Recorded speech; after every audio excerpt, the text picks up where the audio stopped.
in the specification of. Okay, so whatever the topics or whatever the discussions we're having. So let us start with the understanding of the persistence. Before going to explain or before going to conceptualize the things, I will give you the initial understanding of how we are making use of that persistent and caching mechanism. And then I'm going to share with you how these things can be observed. First, let us implement. And once that implementation is over, then we'll talk about, because there are two aspects, guys, actually. One aspect is first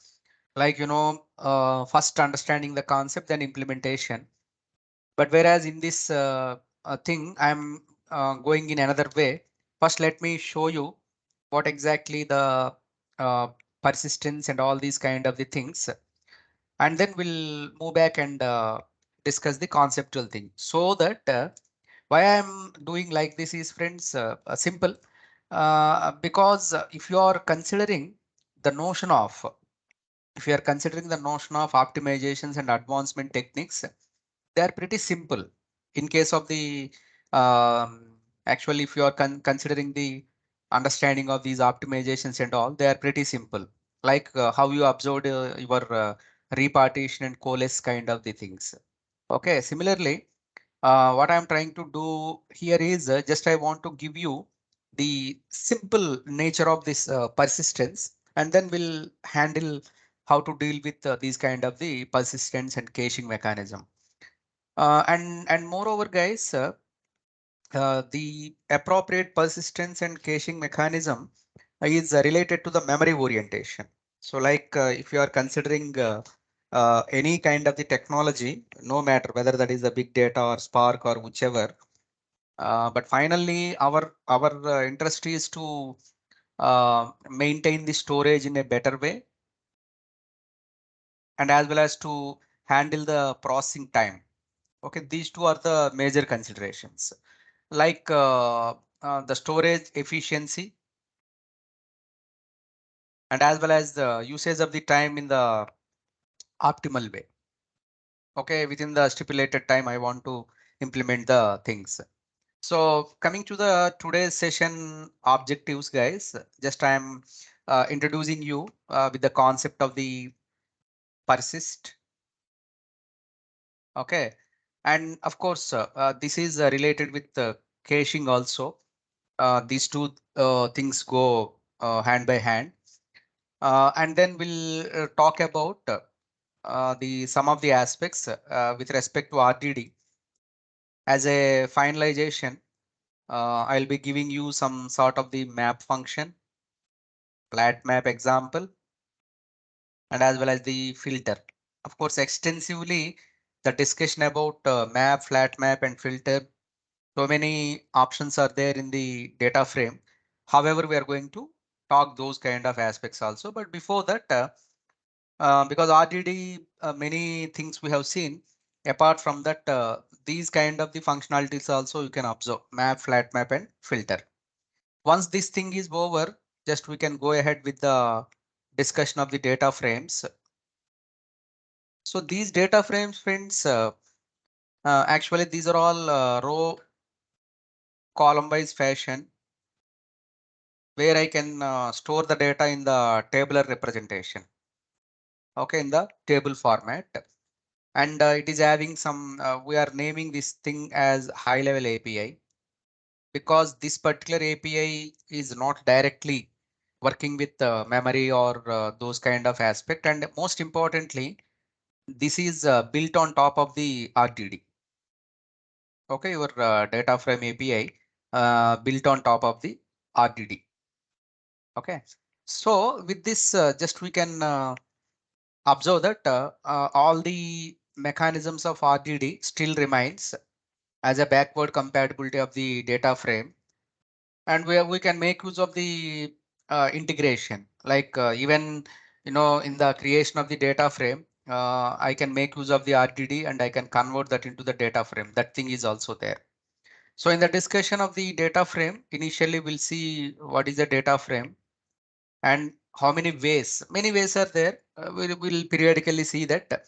But at least in today's session, we'll see how to create a data frame with list, some sort of the dictionary and some sort of the 2DF of the RDD, and create data frame. Okay, and these are all different methods. Apart from that, we are having some CSV support, Parquet. Okay, all these kind of the things also we'll see. So that we are, I mean, all the creations, all the working may not be possible in a single session, guys. Like so that we'll be covering all those aspects, like at least 4 to 5 sessions we are spending with data frame. And within that particular data frame, many aspects are there, like working with columns, expressions, select statement, select expression, with column renamed, COL, and LIT. Okay, like that we're having certain kind of the considerations. And as I said earlier, 60 to 70 percentage of the questions we are getting from data frame API, guys. So that both practice and as well as understanding of the syntax and study about the corresponding topics all are important. And as usual, in the sessions, just I'll be explaining you some kind of the implementations and some sort of the techniques related to the data frame. Apart from that, I'll allocate some sort of the topics to you, and those kind of the things will be covered. And one more important thing is, however, the expected and the appropriate questions asked in the Databricks certification, those things also I'll be covering, so that you can have some idea at what level of expectation is there in the certification, so that you can also have that convention of the preparation in parallel. Rather again, after completion of the session, you need not prepare again and all, because as a kind of the coverage, just we are embedding topics, conceptual understanding, implementation, questionnaire, which are all the questions, possible questions, and as well as the questions asked in the earlier examination, so that you can see how I need to prepare and which are all the areas I need to focus more, all those kind of the conventions, right? Okay. So with this, just let me start our cluster. This particular cluster, of course, we are using the community edition cluster, and soon we are going to launch the proprietary edition in our company. So before that, just will be using these kind of the conventions. Now I am starting with a new notebook, guys. So this particular thing is something like so let me name, so that while going back and preparation also, you need to have that understanding optimizations and data frame basics. Okay, so just let me create a new notebook.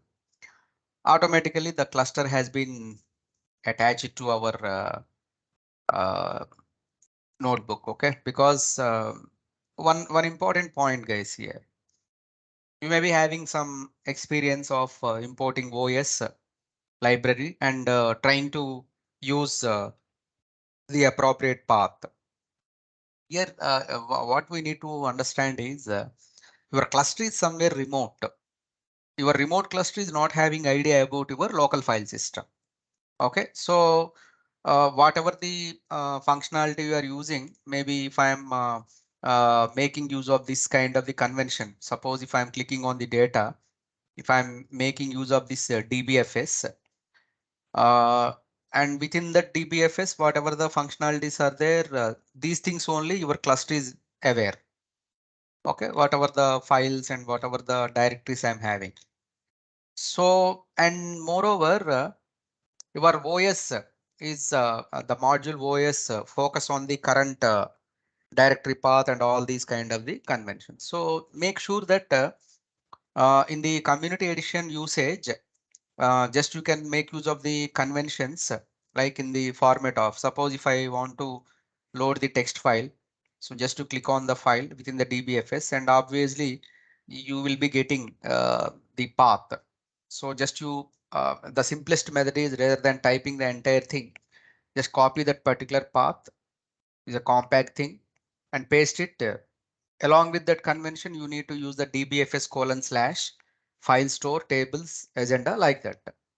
Okay, so this is the way how you are going to make use in all our data frame or RDD or further.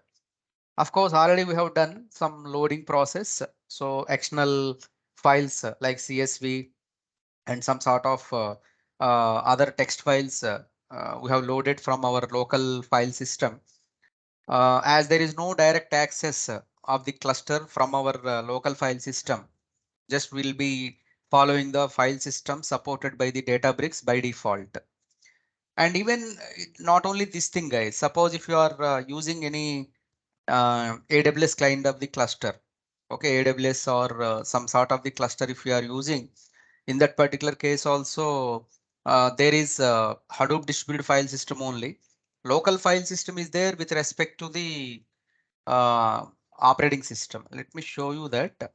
1 minute. I'm having my virtual machine so that it is definitely helping us to understand. So see here, this is the virtual machine. On top of the virtual box, I have installed the CentOS, and on top of that CentOS, there are configurations of Hadoop, Spark, Scala, all these things. Suppose if you give ls, this is purely a local file system. This is a local file system. Whereas if I want to launch my Hadoop file system, then I should use the Hadoop fs-ls. And your cluster also behaves in the same manner. Like, your cluster is definitely not aware of not aware of your laptop's local file system or something. Okay, because it is something like which is a environment where we are trying to connect in the remote manner. So we have to license in such a way that whatever the files we are having from your in your machine, first you pick up those files into your local file system of the cluster. Okay, because definitely cluster is having the understanding of local file system and as well as the distributed file system, no matter whether that is a Hadoop or Spark or whichever. So the convention here is for that you can use the WinSCP, FileZilla. So those particular things are definitely help you so as to handle the convention of loading the data from your local machine to the local file system of the cluster. And the same principle followed by any kind of AWS or virtual machine, or even now we are using the Databricks Community Edition, whichever. Okay, so you need to put that little effort, okay, while accessing the data.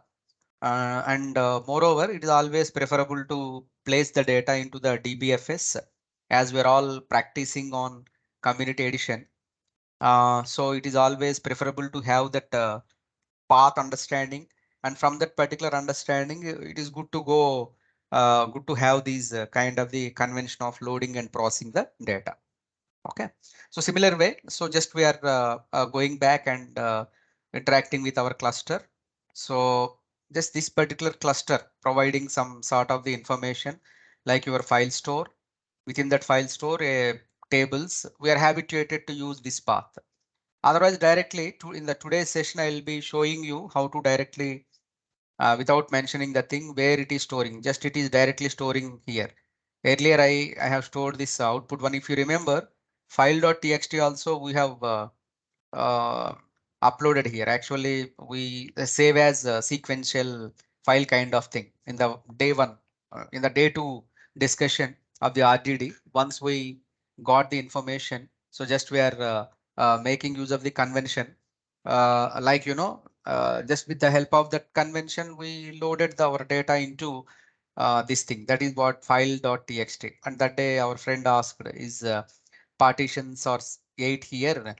Is there any default?" And of course, in the yesterday's session, we exclusively discussed default partition is different, and after loading the file, the partition is different, and you can give your required number of the partitions.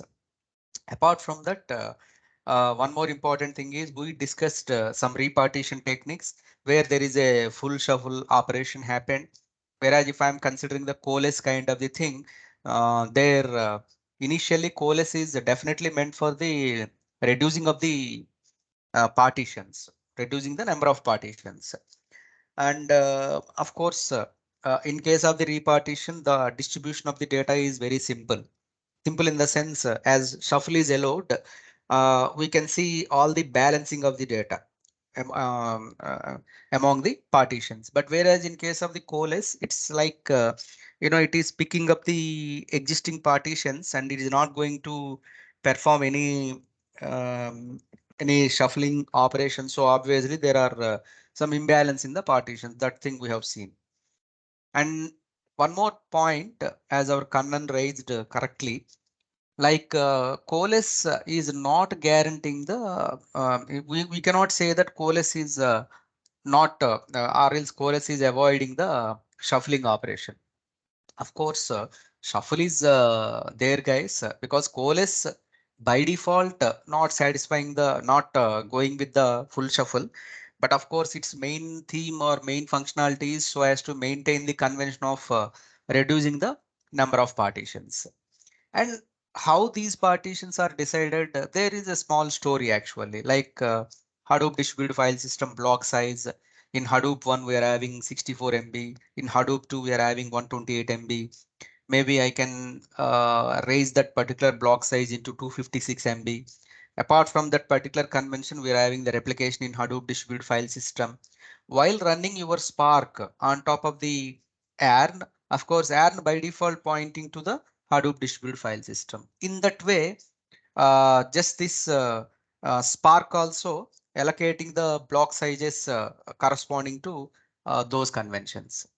Okay, this is how we need to observe and identify the notion of partitions and coalesce, repartition, block size, okay, reducing and increasing a partition. This is a kind of connect, friends, actually. So whereas if you are studying only the repartition and coalesce operations, you may not get the complete picture. Okay, but machine learning concept is different. So yeah, let me clarify that thing also.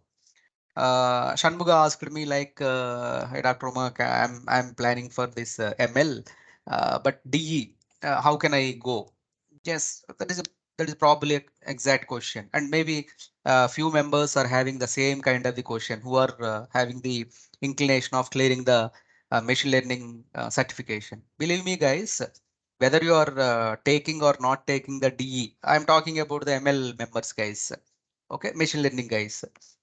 But strong understanding of the DE will give you some sort of, I mean, the data pre-processing, loading aspect, RDD, data frame, all these things. Because in machine learning also, while implementing the algorithms, while understanding the classification, regression, and all these things, definitely these things are needed.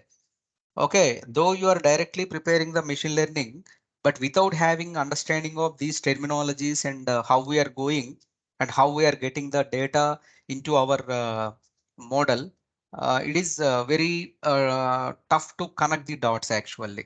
So if you are learning and if you are taking the examination, then going to the machine learning, that is one path. It is all up to you. Maybe you want to add more certifications to your resume. So definitely you can first go with the DE and then go to the ML. Whereas you don't want to have the DE flavor in your resume. So just definitely you can prepare, but that's what I'm saying. Without preparation, without getting into the DE, ML you can directly jump, friends, but again you need to come back and study about the metrics and all these data pre-processing techniques, loading mechanisms, all those things, because it is a half-baked food otherwise. Though directly we are going, but still here and there you may be missing out some of the points. Okay, one simple aspect is for DE guys, no problem, directly they can be in the learning path and they are making use of the convention of clearing the certification. But whereas for ML exclusively, no problem, you can complete the DE. And however, in the last 3 or 4 sessions, we are talking about the machine learning aspects. There I will try to complete classifications, regression, Okay, and all these recommender systems, and then unsupervised learning like clustering, principal component analysis, definitely. Okay, definitely they are going to help you to attempt a kind of uh, associate certification. But for the proficient level, definitely we are planning in a after completion of this training, again we are launching one more training in machine learning exclusively. Okay, in that, however, we are going to talk exclusively up to the level of the projects, right? Okay. Now, just we are having this convention, guys. We are ready with our notebook, and as well as we are attached our cluster. Now we are good to go. And as a general convention, just we are making use of this convention, like Spark. And in the earlier session, what is the internal of this particular Spark also we have seen.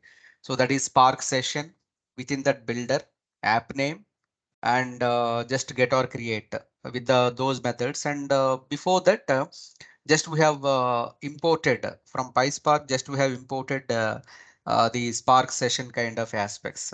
Okay, so within the Spark, again, we are having the Spark context also, where you need not explicitly declare that Spark context. Okay. Now, just these as this Databricks Community Edition is exclusively tailor-made for the Spark, and in fact, they are the designers of Spark. So we need not have any kind of the convention of defining and holding the things. Now, friends, here persistence and caching mechanism. Maybe if I'm running this particular code, you can easily observe that we are creating one RDD with the Spark context. Of course, the strong association is there and parallelize the things. Whereas there are two options. Can someone help me? What is the other option to create the RDD apart from the parallelize? We have created already in the earlier session. You can use the chat window, or else you can unmute and tell. What is the other? From the text file. Any other? Range also we have used, now friends. Range, with the range we have used, with the text file we have used. Okay, like that you can make use of whatever the options you are flexible. Okay, but simply as we are venturing our understanding of the RDD in terms of persistence and all, just our intention is to understand the persistence, friends, actually to understand the persistence. So just I am having, can someone help me? What is this ABC? What is the type of this thing, guys? List or tuple or set, or what do you mean by that? It's a tuple. Is it tuple? Yes. Okay, so friends, here just I am not focusing on the Python, and if any member in the group is not having the Python background, I'll conduct some primer session for them. If you are exclusively Java developer, or you are having only SQL knowledge, that's no problem. And however, we are having some repository of the academy. There also you can prepare, and I will suggest some of the topics. So maybe simple thing, guys, like for the ML guys, it is enough to have the NumPy and Pandas specification. And for the DE guys, the data structures. Okay. And of course, NumPy Pandas definitely required for everyone. So the thing is, just we are focusing on the RDD and moreover the data frame orientation. And I want to launch as a PySpark developer only rather than the Python skewness and all. Of course, if you are definitely, you might be having the idea of SQL and all. So it is pretty easy for you. Once we get into that Spark SQL, and you need not bother about any other kind of the convention. You can simply have a look and perform the understanding of the all the implementations, whatever we are having with respect to data frame, with respect to RDD, or else with respect to the third possibility, the Spark SQL, which is something like entire your relational model, all these kind of the SQL kind of the construct. Okay, now the thing is, friends, here just at the moment I'm making use of this RDD orientation. Let there is a kind of the check actually. There is a method called is cached. Okay, is cached. Initially, this particular is cached is giving the false. That means from this particular perspective, our RDD1 has been created with so-called tuples in the parallelized mode in the scope of the Spark context, and then I am observing whether it has been cached in the memory or not. Long back, we have seen some terminology related to the executors. In the worker nodes, we are having some slots along with the executor, and apart from that, we are having that cache also. Like, friends, this particular caching is a mechanism uh, in a generic way. I'm talking about in terms of operating system and all those kind of the convention.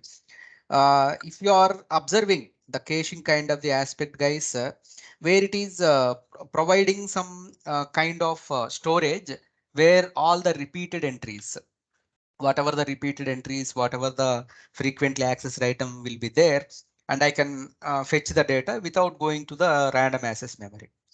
But here the topic is related to the persistence also, guys.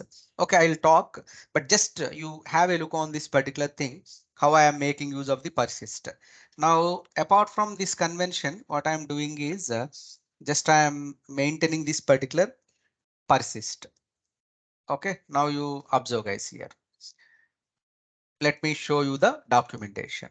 So this particular persist storage level, I'll talk a little later because though I am showing you some sort of the understanding. Okay, I'm venturing rather than directly starting the conceptual aspects in the start point of the session.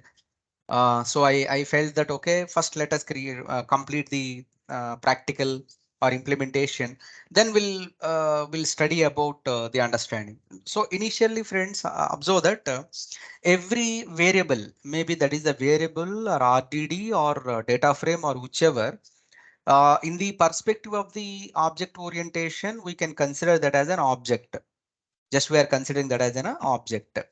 And if you are considering that particular thing as an object, just it is storing somewhere, and I want to preserve that.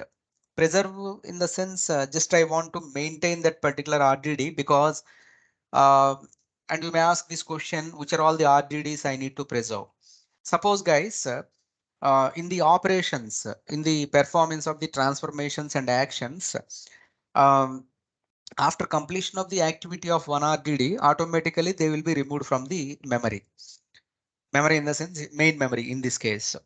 But sometimes, there is a possibility of the dependency, whereas some 2 to 3 operations are dependent on a particular RDD, and it is always preferable to maintain that particular RDD in the memory in terms of the persist or caching. Let me put in this way. Suppose in a team or in a company, one person is playing a vital role. We always want to retain them. Okay, those set of the people who are really worthful and who are ready to learn and who are taking any challenge without any hassle. So they're committed in nature. So those kind of the members we generally retain. Similarly, I mean, automatically that person is having burden definitely, and that person need to handle multiple things. Similarly, here RDD also, friends, just sometimes a particular RDD is is a kind of the source so as to implement some 2 to 3 implementations, so 2 to 3 logics. So it is always better to maintain that particular RDD in the persistent way. So that is understanding. So the developer can easily know that, oh, this RDD definitely emerging all these kind of the other RDDs. So if I am preserving that, if something happened to the current RDD, again I need not start the cycle entirely, so that I can just move back to the persisted RDD. However, it is having entire things with it as we have persisted. So from that point, we can regenerate the remaining functionality. Basically, that is the ideology behind, analogy behind the persist, friends. Now, maybe you are feeling little tough here. I mean, tough in the sense this terminology is a little different here, but definitely after completion of this demonstration, just will explain what is the storage level and how we are making use of these kind of the storage levels. Now, observe here, guys. Maybe by default, if I'm getting, I may get this false, true, false, false one. I'll talk about these kind of things. And what exactly the functionality of this persist is, set this RDD storage level to persist its value across operations after the first time it is computed. Friends, see how nicely the documentation is without changing any word. And even you need not have any, you need not go to any blog or something. Because why I love this Databricks and Jupyter Notebook is simple. They are giving the extensive coverage of the documentation, and without support, once you attend the training and you're having some knowledge and path related to this thing, then you can explore more. So that is the advantage of these kind of the intelligence tools. Again, I'm coming back. Set this RDD storage level to persist its value across operations after the first time of its computing. Like definitely that RDD should be computed because how many operations are there, guys? How many types of operations are there in RDD? How many types of operations are there in RDD? Transformation and action, two Transformation types. action. Excellent. Okay. Transformations and actions. Can someone give me the difference between transformation and action, friends, in a more technical way?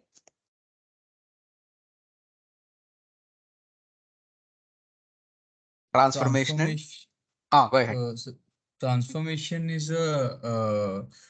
uh, is a lazy. What should you say? Mm, It's mm, whenever we execute it, it is lazy to perform action. I mean, excellent. yeah, Mm, but action will perform like whenever we are going to execute it, it is going to show us the results. results triggering that. Surendra, very good. So transformations and actions are two operations, friends. No matter whether I'm using the RDD, I'm using the data frame, I'm using the Spark SQL. The benefit of this coding and the benefit of this study is, guys, once you are having or once you habituate to understand the kind of the terminology, then obviously you can leverage the same kind of the understanding to further. Okay, once you learn and it preserves with your mind. Okay, until the project or until you are happy with this thing. And believe me, guys, this data bricks, data engineering, machine learning, 10 to 20 years unshakable.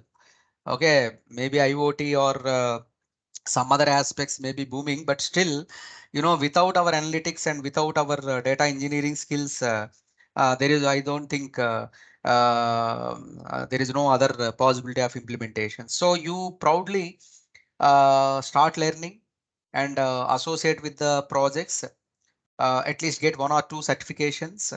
Okay, because certification is important, but it's not everything, guys. That's what I'm again insisting.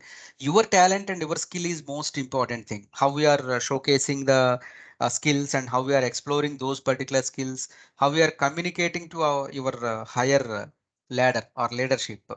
So based on that particular convention, your path is increasing.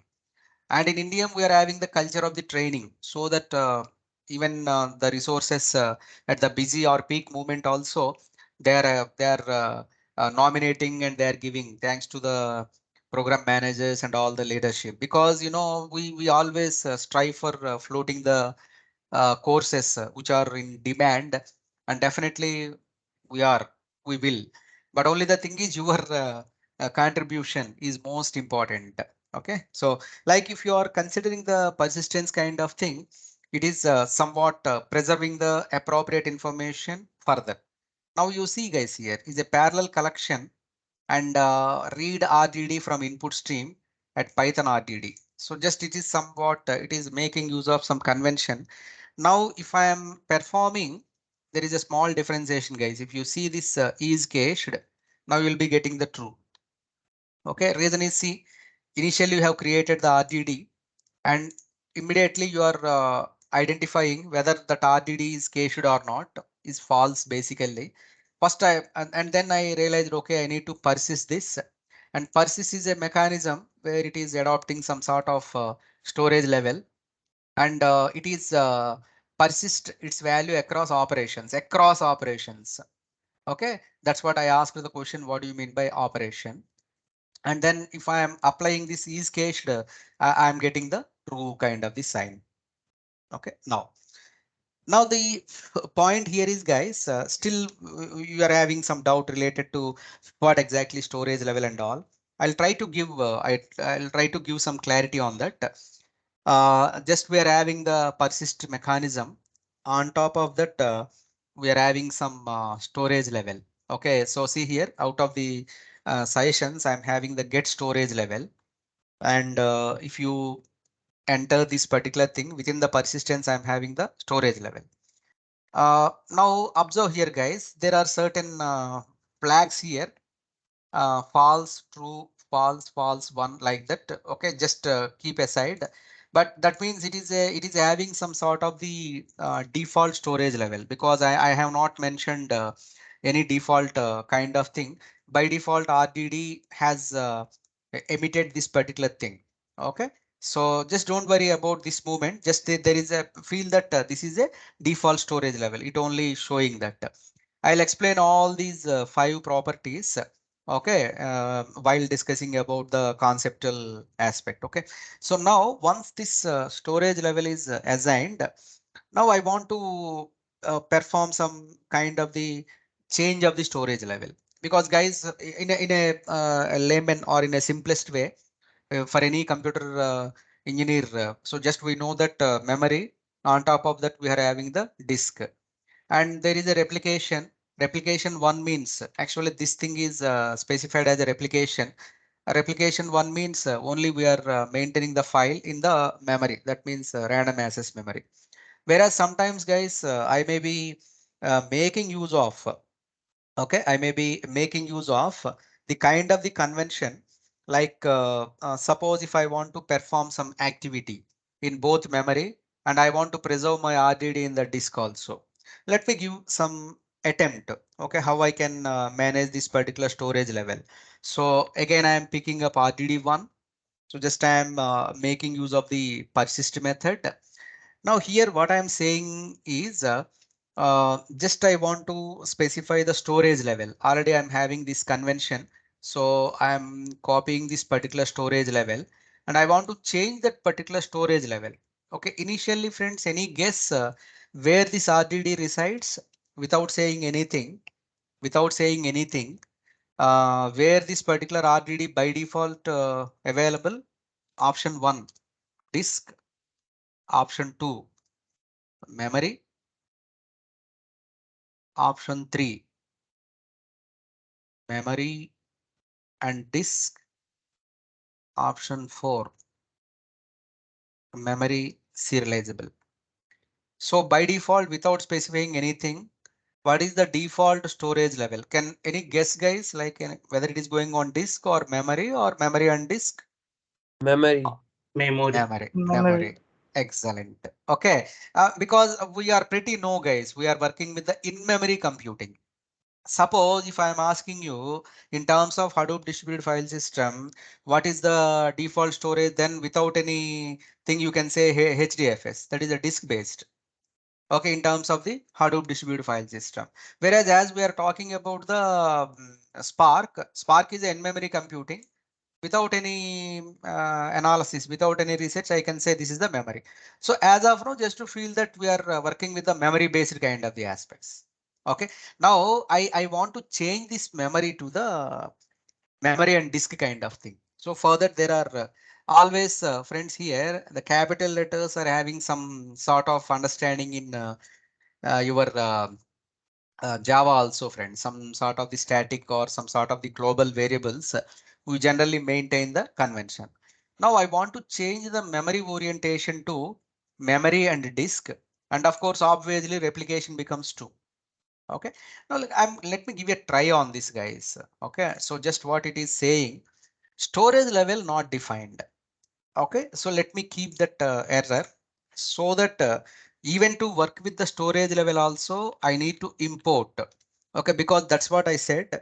Spark by default provide some of the aspects. It doesn't mean that you have to satisfy with those kind of thing. No, you can extend your functionality by importing the additional aspect. So here I'm having a module called storage level. Okay, from PySpark, just I'm importing the storage level. Now what I'm doing here is as it easily, okay, just I'm making use of this whatever the statement, I'm running this particular statement. Yeah, what happened guys here? Though I executed, okay, after importing, initially it suggested that storage level is not defined. Okay, we came back and given this import statement. Now what it is saying? What it is saying, cannot change storage level of RDD after it already assigned to the level. Just friends, take your time and what exactly your understanding related to this particular point. Just take your time friends, no problem. 1 minute or 2 minutes, it's perfectly all right. But at this moment, which are all the thoughts coming into your memory? Which are all the aspects you are making use? Okay, just I'm pasting for your reference in the uh, chat window also. Okay, and what is your analogy behind that? RDD is immutable. Maybe that's why. Okay, you are very near, Asru, very near. Go ahead, move ahead. Any other point you want to add? That is one thing. Basically, of course, that thing is common and that thing is true for everything, Sahu. Because if I'm talking about the RDD, is a kind of immutable kind of aspect. We cannot change that. So similarly, you're right. Of course, I cannot deny also some sort of the mechanisms are like that. Even the heavy in big data kind of the technologies also, those are all defaults. But with the next defense of your statement only, I can able to grasp you. Because the problem and the advantage with this is guys with the Hadoop technologies is by learning basics, you can crack the interviews or you can crack the kind of, you can prove you are intelligent. But the other point is if they are asking some more clarification on that, then your talent will be revealed. Okay, so hope you got the point. So now the point is if I'm asking further, that is one thing, definitely. We cannot change the appropriate RDDs. But now I'm not intended to change the results of the RDD. There are two things. Na? One is the transformation, of course, which is a logical operation, which is transforming the data. Uh, Second is the action actually. Hmm. Yeah, transformation will create new data set. Transformation will create the new data set. Akhil, correct. But now I am asking you, in what way you defend this thing? What way you are analyzing this thing? Actually, this point you observe. This point you see cannot change storage level of an RTD after it was already assigned a level. Do you It is think? persisted. Hmm, Pawan. yeah, Nisha. Yeah. Persisted. What do you mean by persist? Actually, it is persist in the sense it is a caching actually. That means it is available in the memory. It is available in the memory and I can preserve that. Preserving basically it is not preserved. That's what we got false. All are revolving around the thing. You are near to that, but you are unable to express. That's what I want to assign some talks to you and I want to give some narration. Okay. Like, so all are near to the point. All are near to the point. And come again. Any other point, Nisha? What about others? Others also. I need your support, guys. Arul ask which one is our cluster manager in our community? It's in Mesos. No, Spark standalone. No Mesos. Mesos they won't give to us. Okay, no problem. So, but still now, even though after committing to our storage level, we are unable to change that particular thing. Reason as our friend Nisha said, already that has been persisted. That is the nearest answer, very nearest answer. Friends, one thing, maybe that is the data or maybe that is the every object as a typical object oriented programmer. you know that every object is having the state and it is having some kind of the data.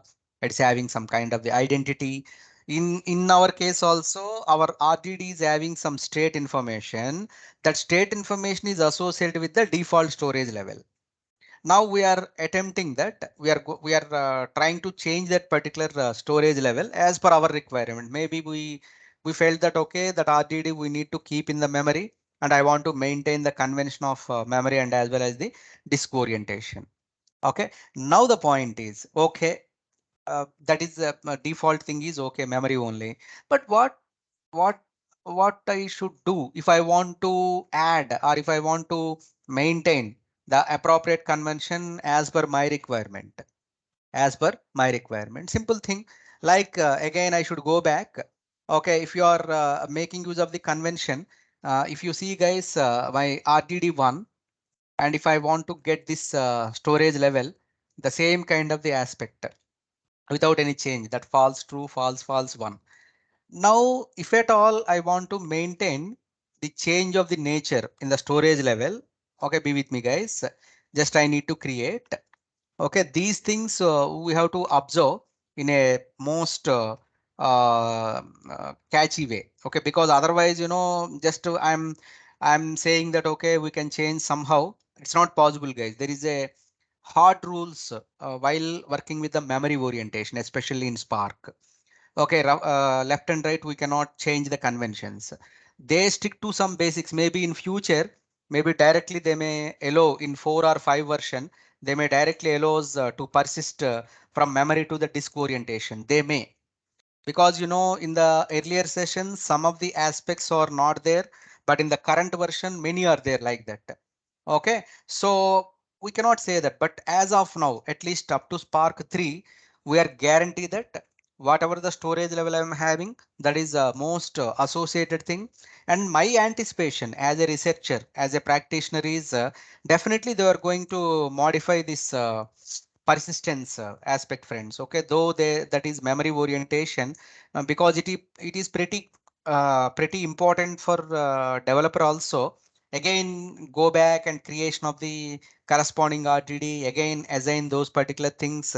It's not always you know, again we are creating the new parallel actually.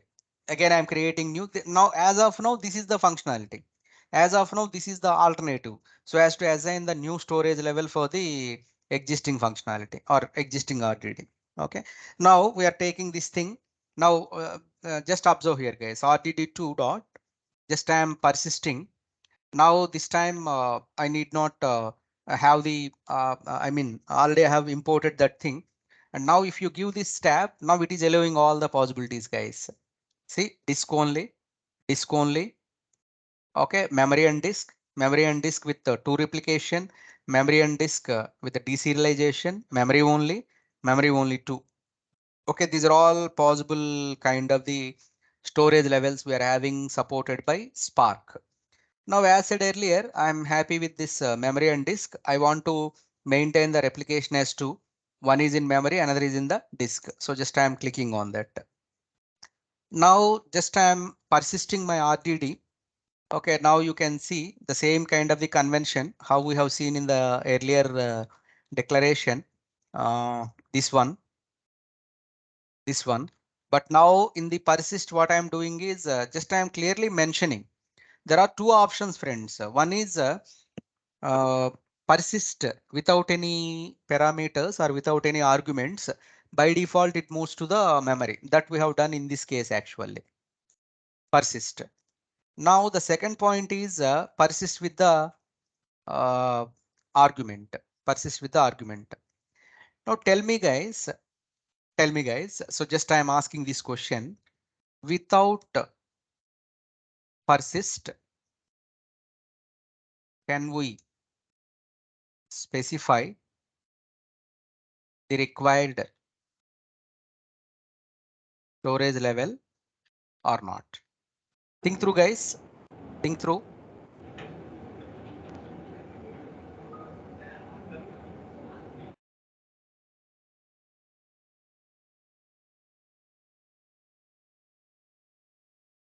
Just I'm pasting the question here. If I am not, if I am, I mean, already I have created one RDD and I persisted that RDD. We have seen some result. Second thing is now I am asking a question because we are having some idea about persistent cache mechanism. Without persist, can we specify the required storage level or not? Required storage level. That means I'm not talking about the default. I'm not talking about the default. Now, one more thing, if you are referencing the RDD2 is cached, obviously you will be getting the true. Yeah, that is understood. No? Maybe any kind of persist, not only the memory, but also the disk or replication or serialization, whichever. In all these ways, we are having the convention of the caching. Let me see how many of you have given the answers in the chat. No, no. No, sir, we can't. Yeah, so why Sahu? Because without persist, I mean, uh, let me put this question in this way. Let me ask the question. Yeah, I mean, without persist in the sense, without using persist, not that is not my meaning. Let me reframe. If the RDD is not persisted by developer so far, can we have the chance of persist to required or any storage level? Now, little bit clarity I have given. Of course, without persist function, there is no possibility. Like, without SC or without Spark context, I cannot do any ventures. Na? But with Spark object, I can create RDDs or data frame. That is the alternative actually. Now I have reframed the question like if the RDD is not persisted by the developer so far, can we have the chance of persist to required storage level? That's what we have done here, guys. Because the Yes, sir, we problem, can. yeah, see here, why I'm making that statement is, see, without any argument, if I'm using the RDD1 dot persist, it is not in your hand, guys. Now it is not in your hand. It is pointing to the default persistence level. Okay, it is pointing to the default persistence level. So, and of course, at that moment also your RDD is getting cached. There is no doubt about that. And leave that ambiguity like whatever the persistent storage level you have done, maybe the memory and disk and disk deserialization of heap like that, we're having plenty of storage levels. In any of the storage level, if you are persisted your RDD, then it leads to the cache mechanism. Is cached is true. Is cached is true. No matter whether that is a normal persist, that means default persist, or else as a developer, you are having the flexibility of persisting your storage level to memory and disk that you can do. Okay. In all these cases of the persist usage, uh, your RDD is caching mechanism. It follows the cache. But whereas friends here, my question is, so far I have not persisted anything. Yes, I have not done any persist in terms of RDD2.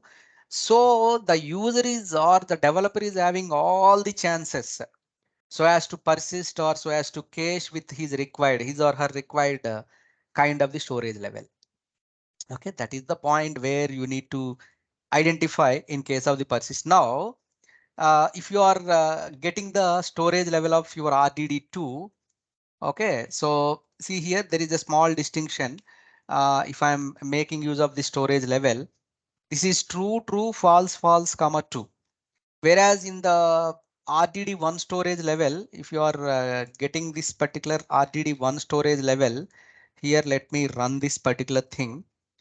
This is the default in nature. False, second thing is true, false, false one. This is of course replication. Whereas your RDD2 storage level, I'm having the true, true. That means something is there related to, of course, second is true means definitely this is the memory relevant. This is here, first is true means this might be disk based. And here, if you consider the thing disk based is false. and remaining thing, this is one. There is only one replication. But here in memory and storage we are storing, I mean memory and disk we are doing, so that it may be reference to that point. So now if I'm talking also, if I'm showing some chart, okay, related to the memory, related to the memory and disk, you are able to identify, oh, this guy is talking about the cache and this guy is talking about the persist in these particular storage levels, because persist, caching, storage level are different. Okay, now can someone help me? Can someone help me to, you can use the chat window. Okay, you can use the chat window, like uh, cache versus persist versus storage level. Friends, be crisp in our answer. I don't need any thesis. Just I want you to come up with your analogy. Okay, so your analogy in a simplest way, because we have been discussing this particular topic in a most elaborated way, because that it demands that. Okay, it is having that caliber. So just I'm making use of this understanding of caching, persist, storage level. Okay, how do you rate? How do you specify the distinction among these particular things? Definitely they are not same. Okay, definitely they are not same. Maybe byproduct of one thing, maybe another. Okay, so caching may be byproduct of persist, and with the help of the persist, we can manage the storage level. I have given the hint also. But now the point is, you need to specify in a simple statement in terms of RDD or whichever the object we are implementing, in what way you are specifying your mechanism of caching and all these kind of the conventions. Okay, so with this, just we can move to the exclusive discussion of our caching mechanism and as well as the persist.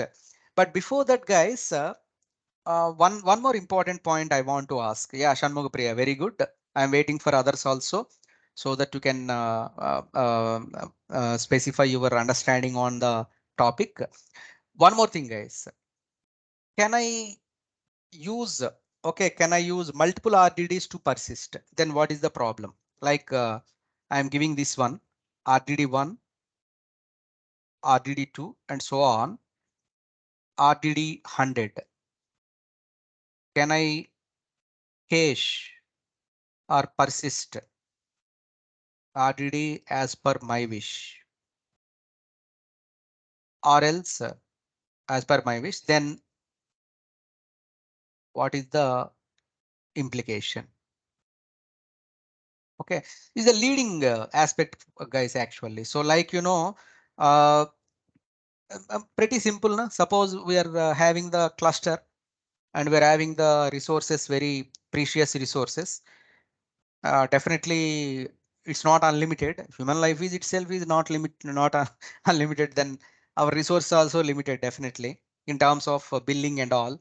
Now the point is, how do I handle this particular memory efficiently? Of course, persistence and caching are important.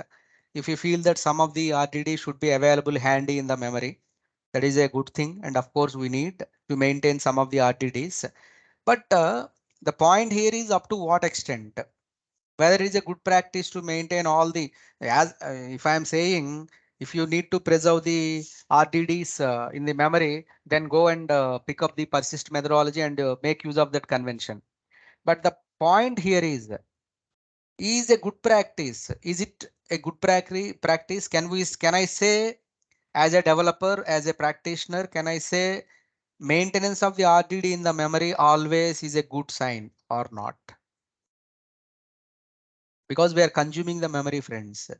We are not allowing the new RDDs to enjoy the benefits of the memory and disk. If I'm keep on persisting or caching every RDD, then there is no space for the operations. And one more question I asked you in the beginning of the sessions, is there any out of memory exception or something like that? Suppose if all the RDDs, whatever the RDDs you are working, whatever the RDDs who feel that, okay, this RDD is definitely mandatory for me, then you are keep on iterating, making use of that particular RDD. So definitely guys, at the juncture, at some point of time, you may be, you may not have the memory enough to accommodate the new RDDs. That is a dangerous situation. Okay, we should avoid that particular convention. Okay, so the point here is definitely one thing. I cannot use multiple RDDs, or as per my wish, RDDs cannot be preserved. Now, what is the solution? The solution is I have to clear the memory. Okay, because intentionally I suggested Spark so as to maintain the storage level in such a way that just from memory to disk and with replication, all these things intentionally through the program I have mentioned. Okay, but after some time, I'm getting the error messages, or I'm getting the sense of, okay, my memory may be in trouble, or I may not going to accommodate the new RDDs. Okay, so in that particular case, the solution here is you need to clear that space occupied by these kind of things. So now you see guys, a very simple thing. Okay, there is a method called unpersist. Unpersist. Okay, now it has been cleared. Now you see rdd2 dot just is cache if I'm doing now you will be getting false, because just now I opened up and I cleared that particular RDD. Now let me show you what about RDD1 storage level. This is the default now. We have not given any specification. Get storage level. And now what we're doing here is guys, just I'm initially checking that whether my RDD1 is cached, because of course I have done the persist. Now what I'm doing, RDD1 dot unpersist.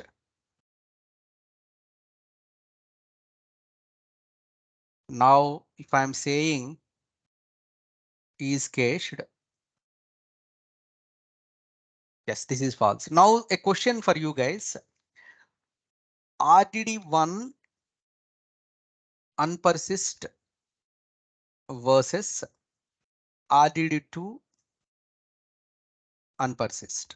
Maybe I'm asking many questions. Of course, definitely I'll ask guys, because that's how the understanding and that's how the course will go. Okay, just have a look on this. Okay, have a look on this.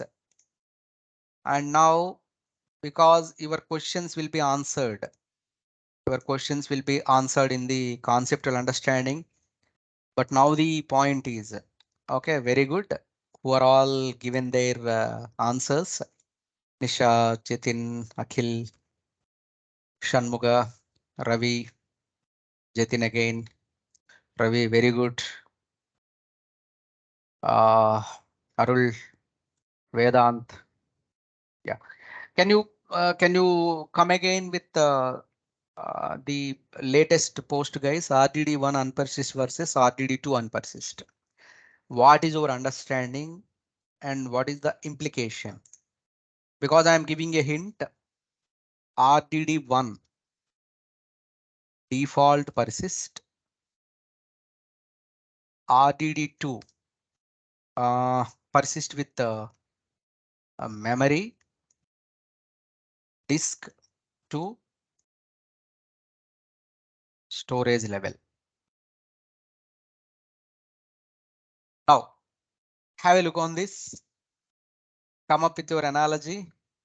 What exactly the RDD2 persist compared with RDD? Anurag, RDD2 still available on disk because we have unpersisted, na? We have unpersisted that. If you see that the question, like we unpersisted RDD1 and unpersisted RDD2. Just I want to understand how the distinction, okay, how the distinction among the unpersistence of RDD1 and RDD2 kind of things. Does no longer be excellent. Who is that? Shahrukh. Nice, nice. Shanmuga, you need to re-examine. You need to re-examine. That's what I said. If you observe your notebook, see friends here, RDD1 dot is cached. Now latest is false after unpersist, and RDD2 also false. I have given the clarity. I know what grounds you are talking. Definitely. That's what as a kind of clarification. I did mention that RDD2 dot is cached and RDD1 dot is cached. If you observe keenly, let me paste these things also so that you will be getting. Maybe you missed out this point. RDD1 dot k is cached. False narration. Ravi is hardly trying. Very good. Excellent. RDD1, then RDD2. Yes, RDD2. Just we are having this convention RDD2. Now at the moment you are making use of the convention, friends, right? Okay. Now you can reframe your thoughts. You can reframe your thoughts. Now to simplify the things. Okay, so far we have done many aspects. Like is a heavy topic, but I could able to complete in the stipulated time with your support. But I want to minimize this momentum. Okay, so simple with the map and flat map and all these filter. At the same time, I want to keep that concept of the cache and persist to be persisted in your mind, so that I am not unpersisting the topic. I'm just you feel that concept of the persist. Go ahead with that momentum. And meantime, just let me pull some other topic. As you know, just I want to give you some essence of map and as well as the flat map kind of thing. And thereafter the filter. Okay, all these kind of the conventions. What we are doing here is, guys, first we want to store some kind of the data. Okay, so let me pick up that particular data from our orders data from the this thing actually. So file store. Just we are having the tables information within that. We are having some orders data somewhere. Yeah, this orders data. I want to pick up that particular data, which is a typical sales information. Okay, some order date and all these things. It is pretty simple, guys. So as to keep the thing simple, and however we want to scope that convention also, na, so that I'm talking about this thing. Text file. Orders is a text file.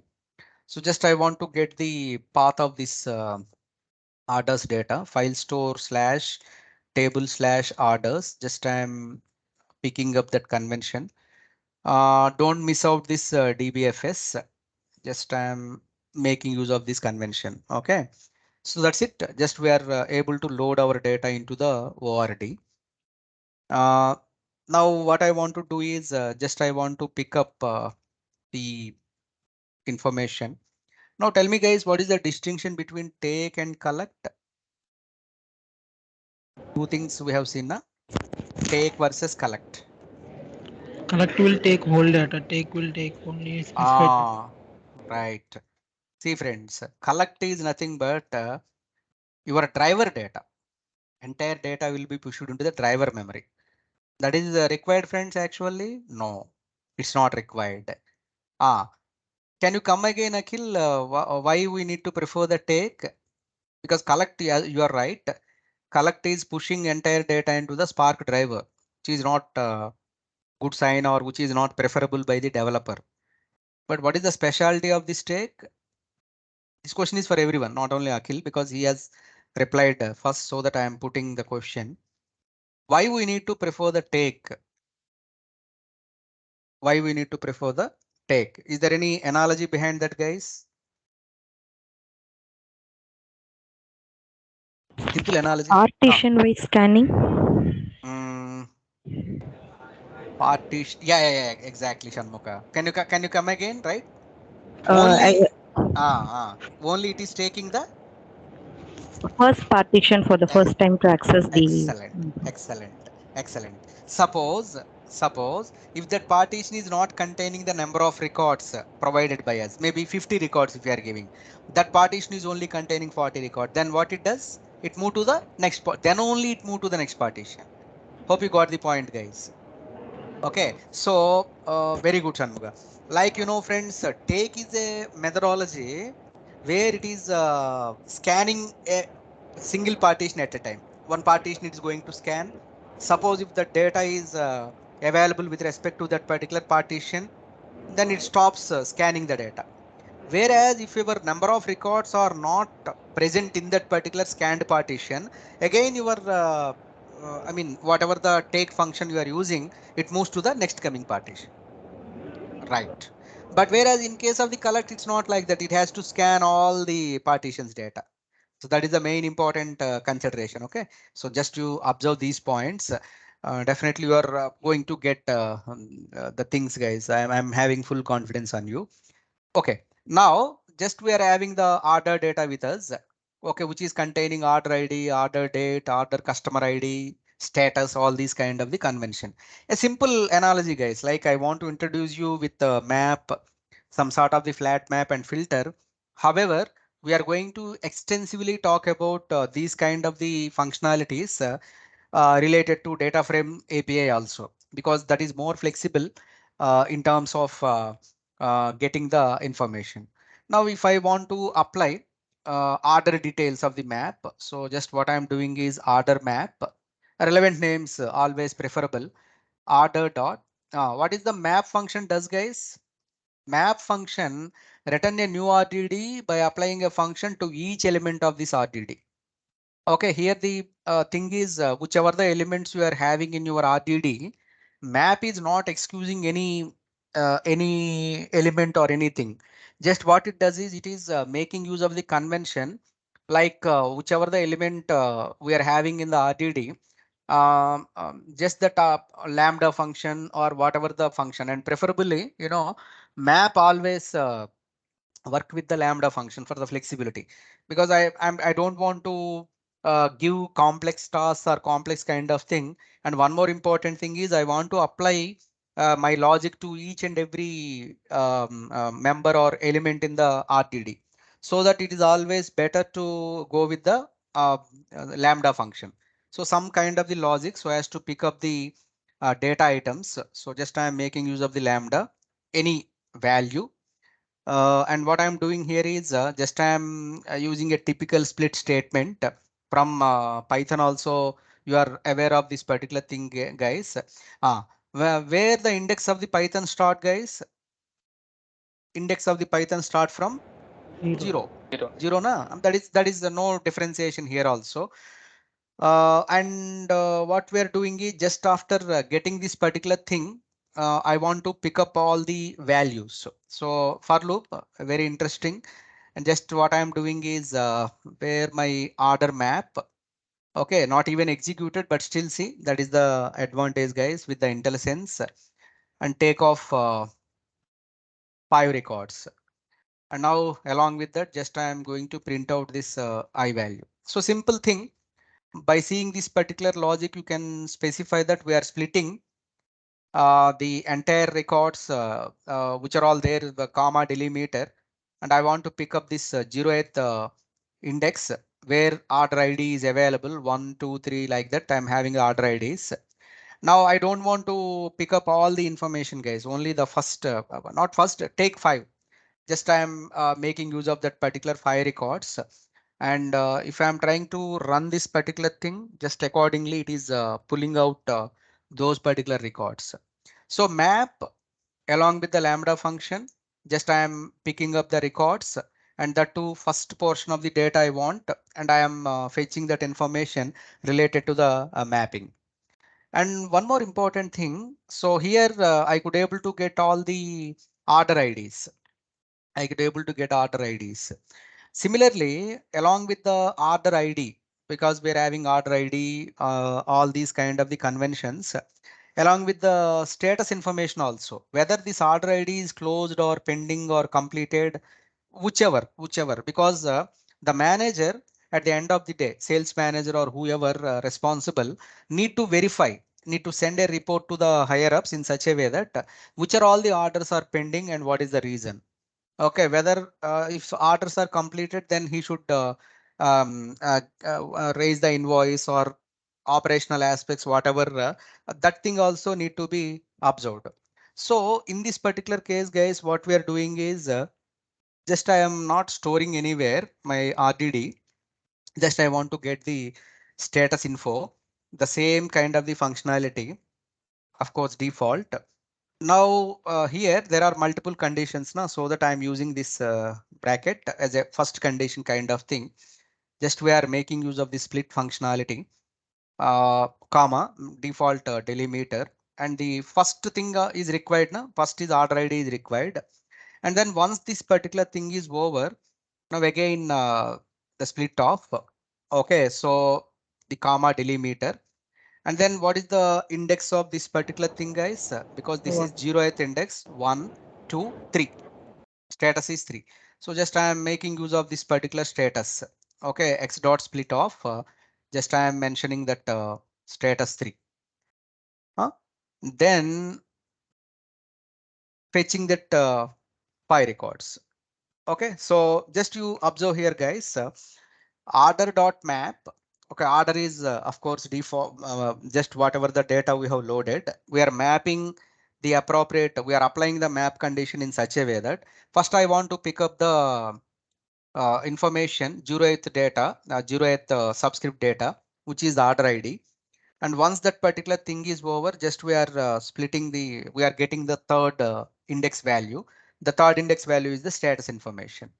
Okay, why I am pulling these things, guys, with your Python knowledge, whatever the programming you are having, it is pretty easy for you to indulge or involve into the Spark, because Spark is not having any separate terminology or any separate aspects. Okay, except that particular RDD, your data frame and your Spark SQL entire aspects are supporting this. Even while creating the data frame, I can use the pandas also, and I can use the list. And even we have used many times the tuples, we have used dictionary. Dictionary we have not used it, but in the today's session of the creation of the data frame, definitely we are going to use that convention also. Okay, so with your programming capabilities, guys, you can leverage the learning of the Spark, but only the thing is you should have the strong understanding of the architecture. Without knowing the architectural aspect and as well as the memory oriented kind of the things, there is no connect actually, though you can get success, but only the thing is if while evaluation with clients, or maybe some intelligent chaps are there in the client location, and they may cross question us on these kind of the technicalities, then without having the proper understanding of the mechanisms or architectures, we cannot defend that much confident. That is one thing. Second important thing is as I always iterate in the certification perspective, every detail we need to project, guys, because we don't know out of those 5 MCQ options, almost 2 to 3 options are very nearest. Okay, of course, by just seeing those particular 5 options in the first run, you can eliminate 2 or 3 maximum. But whereas at least 2 will be end up with ambiguous situation. So as to come up with the proper answer, so as to get the perfect solution for that, you should be able to observe the notion of, okay, just we need to observe the notion of which is the exact answer, not the nearest answer. Maybe nearest answer may be next question, but they are always looking for the exact answer. That is the one more important thing, guys, with respect to the certification. Okay, so just we are trying to get all these order IDs and order status. It looks some, oh, what is this kind of observation? The manager asked the developer like, no, no, no, not this. I want individual. I want to separate these IDs, though it is a record fashion. But can you give me some more clarification on this? For that particular purpose, guys, we're having the flat map orientation. So here, while making use of this particular thing, we are getting the order ID Okay, and what is the status order status information we are getting with respect to map. But whereas the same task or else whatever the functionality we are applying. So just I am copying this particular thing, guys, and just you see only one option I am changing. Now you can say that what is the distinction between map and flat map. Okay, just I'm using the flat map kind of thing. Map, we pretty know that from the documentation itself, returns a new RDD by applying a function to each element of this RDD. Okay, just it is going to apply some sort of the functionality. Whereas if you are considering the flat map, see guys, here returns a new RDD by first applying a function to all elements of this RDD and then flattening the results, except that no differentiation, guys. Maybe sometimes, I want to split the appropriate records into multiple columns in a neatly arranged manner.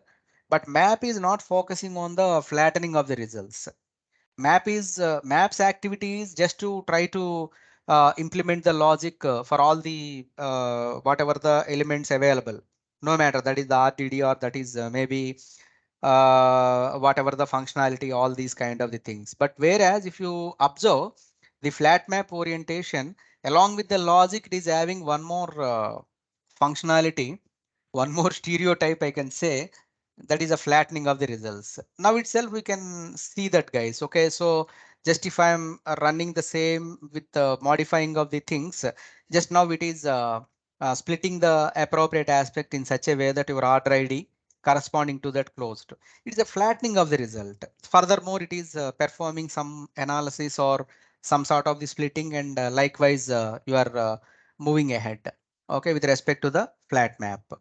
Now the point is, guys, okay, so just I'm having some sort of the RDD with me, maybe some range of values I'm having, and I want to pick up some sort of the filter related to that particular condition. And moreover, uh, in this particular order, we are having these kind of the conventions where my order date and all these kind of the conventions I'm having.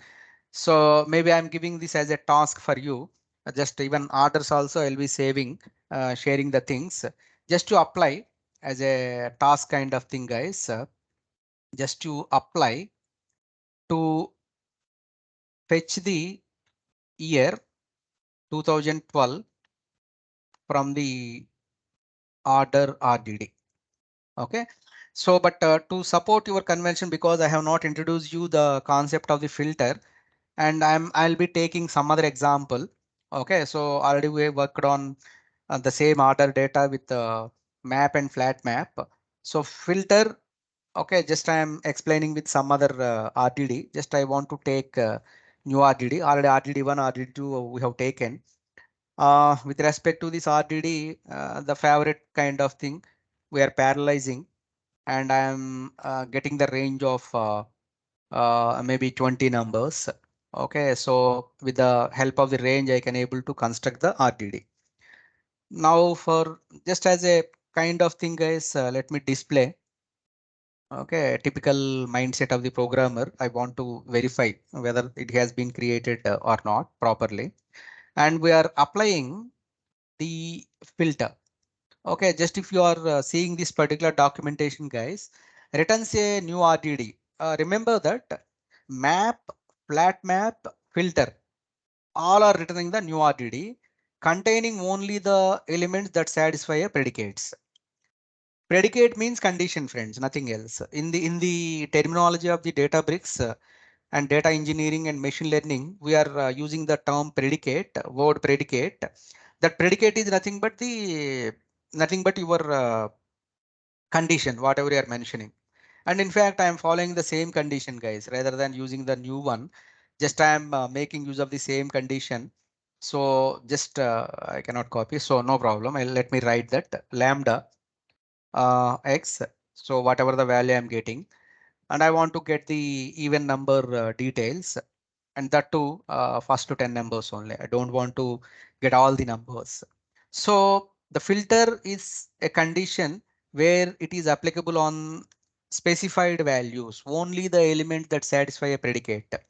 So map and flat map, they are not having the option of excusing or ignoring some of the values, because that's how you observe in terms of map and flat map, we are having the functionality of applicability to the entire data items.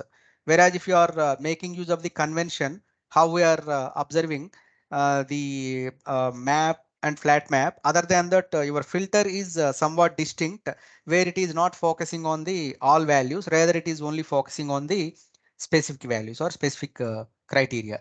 Now in this example, I am not focusing on all x variables, only the values which are having after division, after divisible by 2, if it is returning 0 as the outcome, then only we are shortlisting those things, and I'm going to filter those things. Okay, filter is a conditional expression on the predicate, where it is filtering out only the required elements.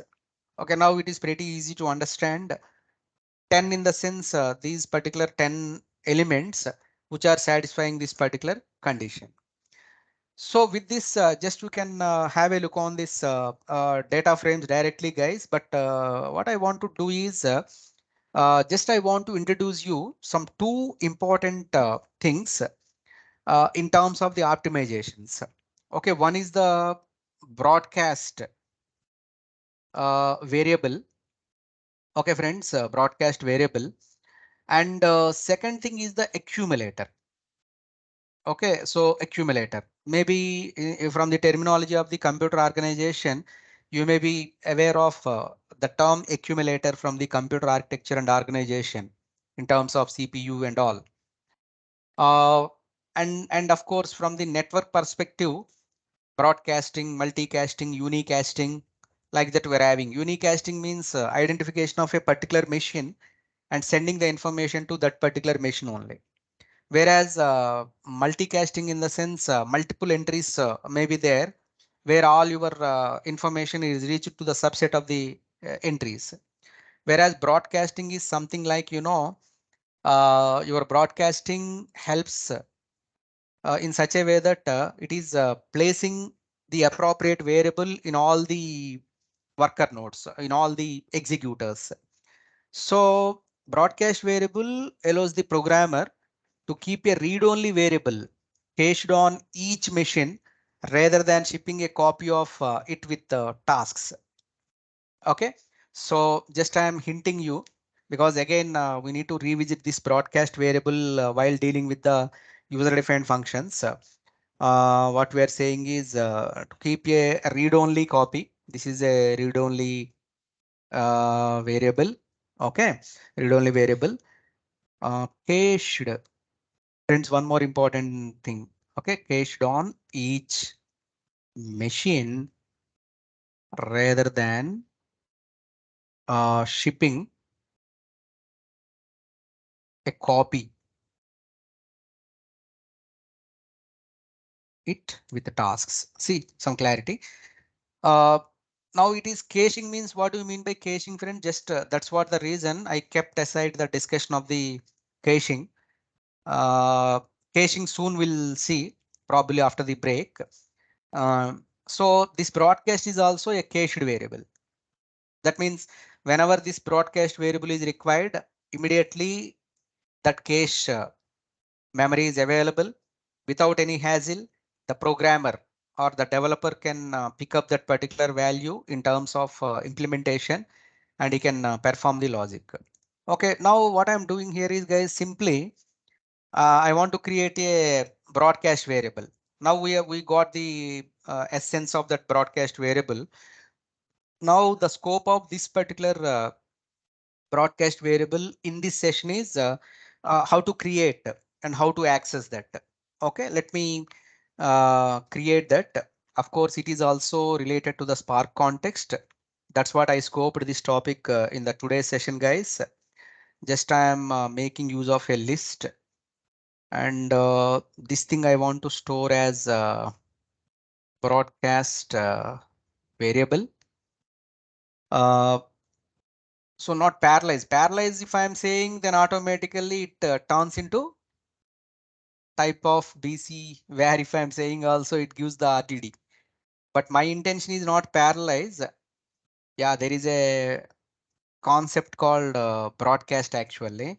Now, if I'm typing, then I will be getting the broadcast. Okay, na? Now, if you are seeing the broadcast, let me give you the convention of that.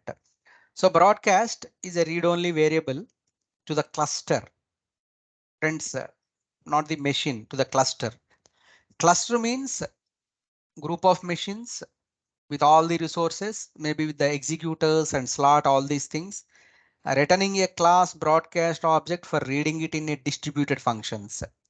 The variable will be sent to each cluster only once. Yeah, entire meaning is there, guys. Distributed function means, let me give you this example. Maybe Sahu, Vedant, Akhil, they are working on the UK timings, and our Surendra, Neha, Shanmuga, Arul, all these guys are working on the Indian timing because they're having some sort of timing, and they're having some sort of the project allocations based on that requirement. Now, based out of India, there are certain holidays. Na? Definitely only these things should reach to Neha, Shanmuga and Arul. Only these three members are working for Indian timings. So only these guys need to get the alert about the um, I mean this holiday, where maybe specific holiday. Maybe suddenly they decide, and maybe you can ask me holiday calendar would be there. Now, why again I need to? But yeah, I am answering to that question only. Just if I am get suddenly tomorrow, maybe company want to declare some holiday due to some we got a new project and which is a heavy project and which is taking some 5 years of the time, which is a bigger thing. So we want to celebrate, and suddenly CEO call for some kind of festive kind of the thing, and so we got some holiday, something like that to celebrate. Okay, so in that particular case, guys, it is not like US or UK projects, they continue, because especially we get the kind of things for Chennai and Bangalore and Hyderabad locations, assume that. So only these kind of the people will be broadcasted. That's what I have not said kind of thing, for everybody, only some sort of the members based out of the conditions. So in that particular case, this is pretty helpful, guys, which is a distributed function,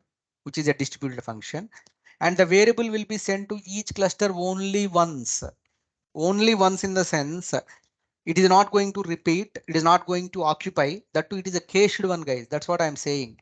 It is a cached one. Definitely it occupies some kind of the data memory. And if that is the case, then we have to very cautious about the persistence, because persistence is definitely required, but not at the cost of could not accommodate the new members or new RDDs. That danger thing is there, guys, because our clusters or whichever the memory are very precious, and there is a trade-off. I'll give you the trade-off actually. What is the trade-off between persistent cache and all these kind of the things, when we need to persist, when we need to unpersist? Okay, so and in a way, in the discussion, I'll summarize all these aspects, guys. Okay, right.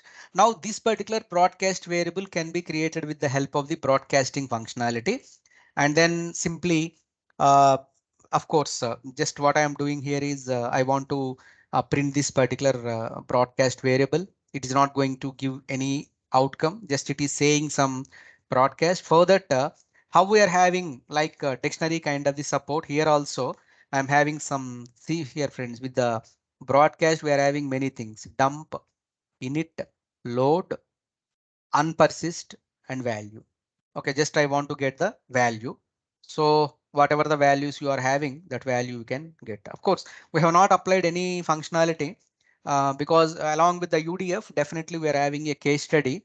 At that time, just will see that thing. And moreover, guys, one more important thing is some abbreviations would be there related to the projects, like how we are using MONTUE, WED, like weak names.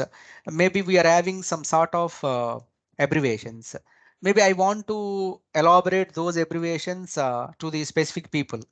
Maybe new members joined in our team and they don't know the I mean acronyms for the corresponding project terms related to the project portfolio or related to the projects or programs. So then we want to give them some sort of the documentation to explore.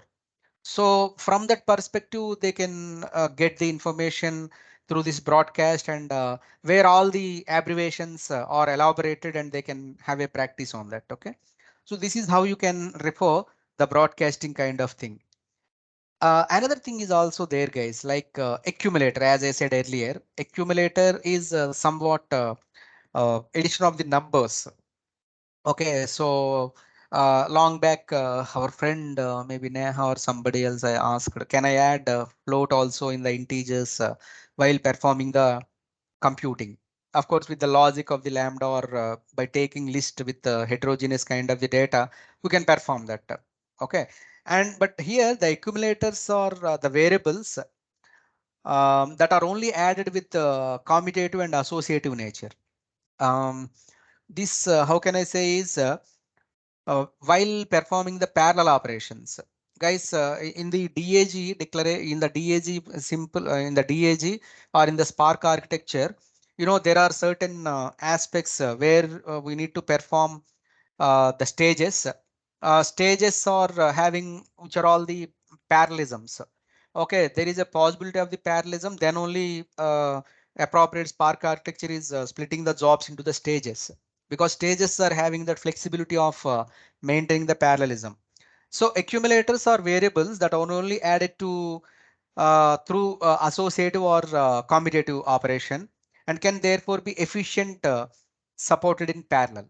Okay, for the parallel operations, what we'll do is just we'll create one variable accumulator one, and here also this is also belongs to the Spark context. We are having the accumulator. Just we are initially declaring that. Just you see here, guys, accumulator with the given initial value. Okay, of course, we have given 0 here with the given initial value using a given data type if provided. Data type we have not given, by default it is integer. Default accumulator parameters are used for integers, of course, and floating point numbers if you do not provide one. For other types, a custom accumulator program can be used. So it is performing some sort of the activity based on your summation or multiplication. Okay, so just we have started with 0. And what I'm doing here is, unlike in case of broadcasting, I'm having the accumulator value here. So just I can see that, see here, guys, this is ID. It has been assigned with ID and the corresponding value. Whereas if I'm giving some 1 here, okay, so now if I'm running through this, your ID value is 1 and value is also 1. So don't feel that like it is ID 0, value 0, ID 0, value 1, not like that. It is identifying that particular value exclusively. Now what we are doing here is I'm going back to this 0 only again. Okay, just I want to implement some sort of the accumulation here. See here, guys, again ID 2, value 0, because the accumulator what it is doing is, if you are changing the value for 0, it is ID 1 has been assigned ID 0, and I change it to 1, again ID 1, value 1. I change it to 0 again, it has taken ID 2 and value 0. Like that, it is maintaining some kind of the dictionary aspect, ID and key value pair kind of the orientation. Now to notify this, just I am taking one example, guys. So just I am making use of some kind of the data item, and there is a class called for each actually. Okay, for each. Let me see. Yes, it is supporting, and I am making use of some lambda functionality, which is quite handy now. However, we are having the accumulator variable. Okay, and we are adding this particular x value. Okay, so pretty direct and simple aspect, guys. Other than this accumulator, okay, what you can do is actually if you are talking about accumulator dot, we are having value, ID, add, accumulator parameter, like that we are having. Otherwise, directly I cannot add. I need to mention that x plus equal to 1 or something like that, x plus y, that logic I should specify. But whereas as I'm using the accumulator kind of thing, there is a specific functionality in the accumulator called add. So just I am making use of that particular add. Okay, so now you run this particular thing. So on top of this 1, 2, 3, 4, 5, along with the accumulator, now I am printing out this particular value. Okay, just as associated value is there, just you can see that. Okay, whatever the value. So just you can see that 15. So the totality of this particular is not a big logic actually. But what I'm trying to do here is just I want to create some accumulator variable because that particular accumulator is allowing us the parallel. Whereas without using map or flat map or filter, there is a concept called for each. Let us see what exactly the thing for each. It's not giving any documentation, guys. Can someone help me just Google it, friends? What exactly the for each along with the accumulator? Okay, so just you can observe uh, before coming from the break. So if time permits, flat map same as list of map. Ravi, even I need to see Ravi. I cannot upfront say list of map. Yeah, maybe because list in the sense it is what it is saying. List is getting the data into the format of homogeneous or heterogeneous kind of thing. Just to apply that on top of that map, you apply the list. Directly we cannot say a list of map equal to flat map. No, no, no, we cannot say that. Okay. Now what I'm giving you here is for each along with the accumulator. Okay, so for each along with the ALO, 1 minute guys, ALONG along. Yeah, so just have a look on this, right?